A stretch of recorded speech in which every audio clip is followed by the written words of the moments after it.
സഭ പ്രക്ഷുബ്ധം.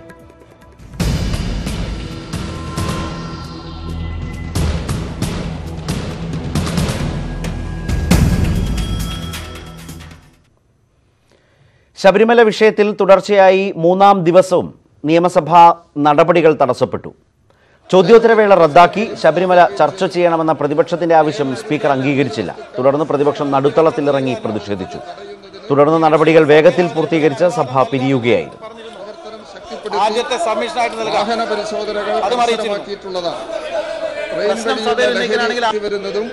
വിവരങ്ങൾ പരസ്പരം കൈമാറുന്നതിന് നടപടി സ്വീകരിച്ചു. സ്പീക്കർ പ്രതിപക്ഷത്തോട് കാണിക്കുന്ന സമീപനം ശരിയല്ലെന്ന് പ്രതിപക്ഷ നേതാവ് രമേശ് ചെന്നിത്തല കുറ്റപ്പെടുത്തി.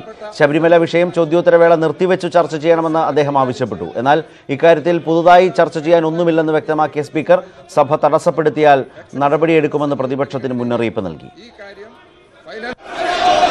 പ്രതിപക്ഷങ്ങൾ തുടർച്ചയായി ചോദ്യോത്തരവേള തടസ്സപ്പെടുത്തുകയും മര്യാദയുടെയും മാന്യതയുടെയും സീമ ലംഘിക്കുകയും ചെയ്തുകൊണ്ടിരിക്കുകയാണ് തുടർച്ചയായിട്ട്. ഈ സാഹചര്യത്തിൽ ഈ സഭ ഇങ്ങനെ നടത്തിക്കൊണ്ടാൻ കഴിയില്ല. ഈ കാണുന്നത് നിങ്ങൾ അന്ന് കാണുന്നില്ല. ഈ വിഷയം സഭയിൽ ഉന്നയിക്കാൻ അവസരം നൽകാമെന്ന് പറഞ്ഞതിന് ശേഷവും വിഷയം ഉന്നയിക്കാൻ ആവശ്യമെങ്കിൽ ദയവായി സീറ്റിലേക്ക് പോകണം. ഈ സാഹചര്യത്തിൽ ചോദ്യോത്തരവേള റദ്ദ് ചെയ്യുന്നു. തുടർന്ന് കിടക്കുകയാണ്. ഞങ്ങൾക്ക് അവസരം തരാത്തത് കൊണ്ടാണ് ഇന്നലെ ഉണ്ടായത്. ബഹുമാനപ്പെട്ട ഇന്ന് വീണ്ടും ശ്രീ ഷംസുദ്ദീൻ MLA മണ്ണാർക്കാട് MLA ഇന്ന് വീണ്ടും അടിയന്തര പ്രമേയത്തിന് നോട്ടീസ് നൽകിയിട്ടുണ്ട്. എന്റെ റിക്വസ്റ്റ് അങ്ങയോട് ഒന്നുകിൽ ക്വസ്റ്റ്യൻ അവർ മാറ്റിവെച്ചുകൊണ്ട് ചർച്ചയ്ക്കെടുക്കണം, ഇല്ല എങ്കിൽ റൂൾ 50 അനുസരിച്ച് ഞങ്ങൾക്ക് അവസരം നൽകണം എന്ന് ഞാൻ അങ്ങയോട് അഭ്യർത്ഥിക്കുകയാണ്. അല്ലാണ്ട് സഭ അങ്ങ് ചേർന്നിരുന്നു കൊണ്ട് പ്രതിപക്ഷത്തിന് നേരെ മുൻകൂട്ടി അങ്ങ് പറയുന്ന കാര്യങ്ങൾ ശരിയല്ല. ഇപ്പോൾ ഞങ്ങളുടെ പ്രതിനിധി VV അരുണാണ് ചേരുന്നത്. അരുൺ, ഇന്നും ശബരിമല വിധിയെ തുടർന്നുള്ള സാഹചര്യം സഭയെ മുടക്കുന്ന നിലയിലേക്ക് മാറുകയായിരുന്നോ? ചോദ്യോത്തരവേളയും പാടില്ല എന്ന് തന്നെയായിരുന്നു ഇന്നും പ്രതിപക്ഷത്തിന്റെയും നിലപാട്. ശബരിമല വിഷയത്തിൽ പ്രതിപക്ഷത്തിന്റെ പ്രതിഷേധത്തെ തുടർന്ന് മൂന്നാം ദിവസവും സഭാ നടപടികൾ തടസ്സപ്പെട്ടു. ഇന്നും പ്രതിപക്ഷത്തിന്റെ പ്രധാന ആവശ്യം ചോദ്യോത്തരവേള സസ്പെൻഡ് ചെയ്ത് ശബരിമല വിഷയം അടിയന്തര പ്രമേയമായി പരിഗണിക്കണമെന്നുള്ളതാണ്. ഇന്നലെ ഇക്കാര്യം ആവശ്യപ്പെട്ട് സ്പീക്കറെ കണ്ടിരുന്നു പ്രതിപക്ഷ നേതാക്കൾ. പക്ഷെ അന്ന് അവർ ആവശ്യപ്പെട്ടത് ഈ വിഷയം സഭയിൽ ഉന്നയിക്കാനുള്ള സാഹചര്യം ഒരുക്കണമെന്നായിരുന്നു.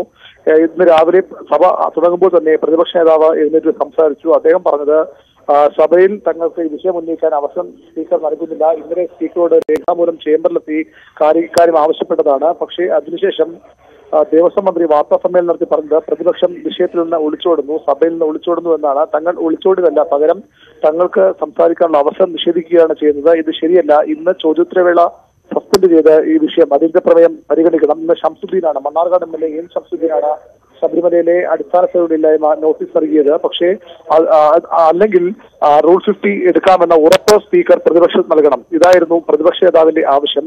എന്നാൽ സ്പീക്കർ ഇത് നിരാകരിച്ചു. കാരണം പ്രതിപക്ഷത്തിന്റെ നോട്ടീസിൽ പുതുതായി ഒന്നുമില്ല, അതുകൊണ്ട് ഈ വിഷയം പരിഗണിക്കാനാകില്ല എന്നായിരുന്നു ആദ്യഘട്ടത്തിൽ സ്പീക്കർ എടുത്ത നിലപാട്. പിന്നീട് പ്രതിപക്ഷം വലിയ പ്രതിഷേധവുമായി സഭയുടെ നടുത്തളത്തിലിറങ്ങി. മന്ത്രി PP രാമകൃഷ്ണൻ ചോദ്യോത്തരങ്ങൾക്ക് മറുപടി പറഞ്ഞെങ്കിലും സമാന്തരമായി പ്രതിപക്ഷത്തിന്റെ പ്രതിഷേധം തുടർന്നു.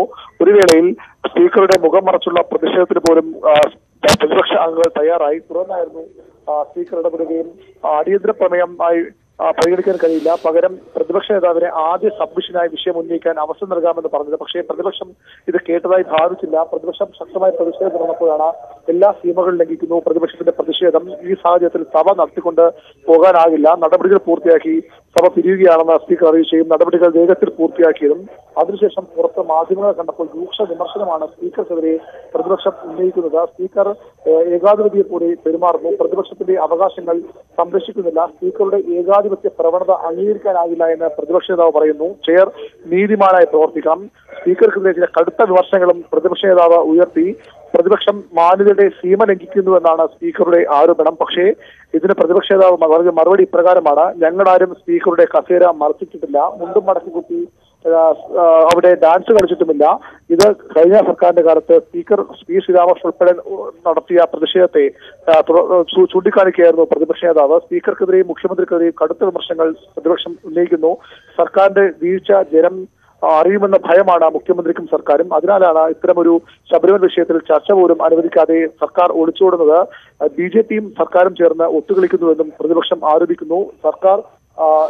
മുഖ്യമന്ത്രി പറഞ്ഞത് ശബരിമലയിൽ സമരം നടത്താതെ സമരം സെക്രട്ടറി മുന്നിലേക്ക് മാറ്റണമെന്നാണ്. അത് അതേപടി അംഗീകരിച്ചുകൊണ്ട് BJP സമരം ഇവിടേക്ക് മാറ്റുന്നു. ഇത് CPM BJP തമ്മിലുള്ള ഒത്തുകളിയുടെ ഭാഗമാണ്. ഇതിന് പിന്നിലുള്ള അജണ്ട എന്താണ് ആ സമവായ നിർദ്ദേശങ്ങളെന്ന് വെളിപ്പെടുത്താൻ മുഖ്യമന്ത്രിയോ അല്ലെങ്കിൽ BJP നേതാവ് ശ്രീധരൻപിള്ളയോ തയ്യാറാകണം. ഈ ഗൂഢ അജണ്ടയുടെ ഭാഗം എന്താണെന്ന് പുറത്തുവിടാൻ മുഖ്യമന്ത്രി തയ്യാറാകണം.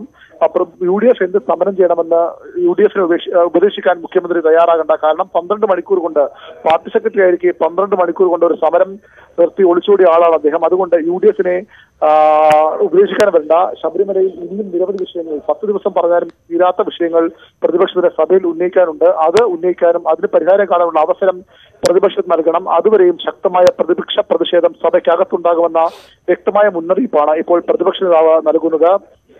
അതായത് ഒരു വിട്ടുവീഴ്ചയ്ക്കും തയ്യാറല്ല എന്നാണോ പ്രതിപക്ഷം ഇന്നും നൽകുന്നൊരു സൂചന?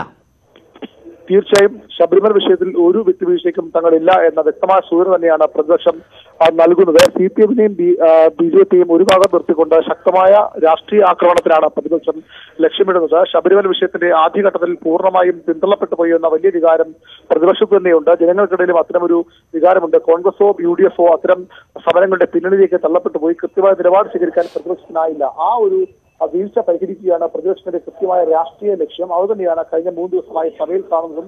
പ്രതിപക്ഷം ഈ സമരത്തിന്റെ മുന്നിലേക്ക് കടന്നു വരാനുള്ള ശ്രമമാണ് ശബരിമല വിഷയത്തിൽ കൃത്യമായി. അതായത് ശബരിമലയിൽ സന്നിധാനത്തുള്ള സമരമല്ല, പകരം സഭയെ ഉപയോഗപ്പെടുത്തിക്കൊണ്ട് സമാധാനം ഉപയോഗപ്പെടുത്തിക്കൊണ്ട് ശബരിമല വിഷയത്തിൽ ഒരു ആധിപത്യം നേടിയെടുക്കാൻ അല്ലെങ്കിൽ തിരിച്ചുപിടിക്കാൻ തന്നെയാണ് പ്രതിപക്ഷ ശ്രമം. ആ ശ്രമം വരും ദിവസങ്ങളിലും തുടരും. നിരോധനാജ്ഞ ശബരിമലയിൽ പിൻവലിക്കും. അതിനുശേഷം വീണ്ടും വിഷയങ്ങൾ പ്രതിപക്ഷത്തിന് ധാരാളം ഉന്നയിക്കാനുണ്ട്. അത് ശബരിമലയിലെ അടിസ്ഥാന പ്രശ്നങ്ങളാണ്. അടിസ്ഥാന സൗകര്യമില്ലായ്മയാണ്. തീർത്ഥാടകർക്ക് ആവശ്യമായ ടോയ്ലറ്റ് സൗകര്യം പോലും പലയിടത്തും ഇല്ല എന്ന പരാതിയുണ്ട്. ശബരിമലയിലെ തീർത്ഥാടകരുടെ എണ്ണം വലിയ തോതിൽ കുറയുന്നു. വരുമാനത്തിൽ വലിയ കുറവ് വരുന്നു. ഇതൊക്കെ തീർത്ഥാടനം അട്ടിമറിക്കാനുള്ള CPMന്റെ ശ്രമമെന്ന ആരോപണമാകും പ്രതിപക്ഷം വരും ദിവസങ്ങളിൽ ഉന്നയിക്കുക. വരും ദിവസങ്ങളിലും ഈ വിഷയത്തിൽ തന്നെ പ്രതിപക്ഷത്തിന് സഭയിൽ അടിയന്തര പ്രമേയം ഉന്നയിക്കുകയും ചെയ്യും. ശക്തമായ തീരുമാനമാണ് പ്രതിപക്ഷ തീരുമാനം. ശരി അരുൺ.